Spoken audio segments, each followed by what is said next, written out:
ભાવનગરમાં મહિલા પોલીસકર્મી પર દુષ્કર્મ આચરનારો આરોપી સખંજામાં આવ્યો છે। સિહોર તાલુકાના જીગર ચાવડા નામના શખ્સની પોલીસે ધરપકડ કરી। જીગર ચાવડા પર મહિલા પોલીસકર્મી પર દુષ્કર્મ ગુજારવાનો આરોપ લાગ્યો છે। સોશિયલ મીડિયા મારફતે વિશ્વાસ કેળવી મિત્રતા બાંધી ગેરલાભ ઉઠાવ્યા હોવાનો આરોપ પોલીસ જીગર ચાવડાની ધરપકડ બાદ આજે સાંજે કોર્ટ સમક્ષ રજૂ કરશે। કોર્ટમાં રજૂ કરી પોલીસ આરોપીના રિમાન્ડ મેળવશે। તો ભાવનગરમાં મહિલા પોલીસકર્મી પર દુષ્કર્મ ગુજારવાનો જે આરોપી પર આરોપ હતો તે કેટલાક સમયથી ફરાર હતો। પોલીસે અંતે તેની ધરપકડ કરી લીધી છે। જીગર ચાવડા નામનો શખ્સને પોલીસે ધરપકડ કરી વધુ તપાસ હાથ ધરી છે। વધુ વિગતો સાથે સંવાદદાતા પાર્થ મજીઠી આપણી સાથે ફોન લાઈન પર છે।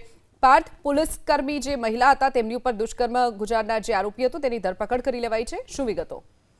જો આજથી 3 દિવસ પહેલા ગંગાજળિયા પોલીસ મથકની અંદર મહિલા પોલીસ કર્મચારી દ્વારા દુષ્કર્મની ફરિયાદ દાખલ કરવામાં આવી હતી। આ ઘટનાની અંદર જે ઈસમ છે તેમનું નામ જીગર ચાવડા છે, જેઓ સિહોર તાલુકાનો વ્યક્તિ છે, જેમના દ્વારા દુષ્કર્મ આચરવામાં આવ્યું હતું। મહિલા પોલીસ કર્મચારી ઉપર જે દુષ્કર્મની ઘટના બની હતી તેને લઈને સમગ્ર તપાસ છે તે ભાવનગરના સિટી ડીવાયએસપી આર સિંઘાલ ચલાવી રહ્યા હતા। આ ઘટનાની અંદર પોલીસ દ્વારા આજે જીગર ચાવડા નામનો વ્યક્તિ છે તેમની ધરપકડ કરી લીધી છે અને આજે તેમને નામદાર કોર્ટ સમક્ષ લઈ જવામાં આવશે અને ત્યાં તેમના રિમાન્ડ માંગવામાં આવશે। પરંતુ જે ઘટના બની છે તેને લઈને પોલીસ દ્વારા આગળની તપાસ હાથ ધરવામાં આવી છે। ચોક્કસથી પાર્થ, માહિતી બદલ આભાર।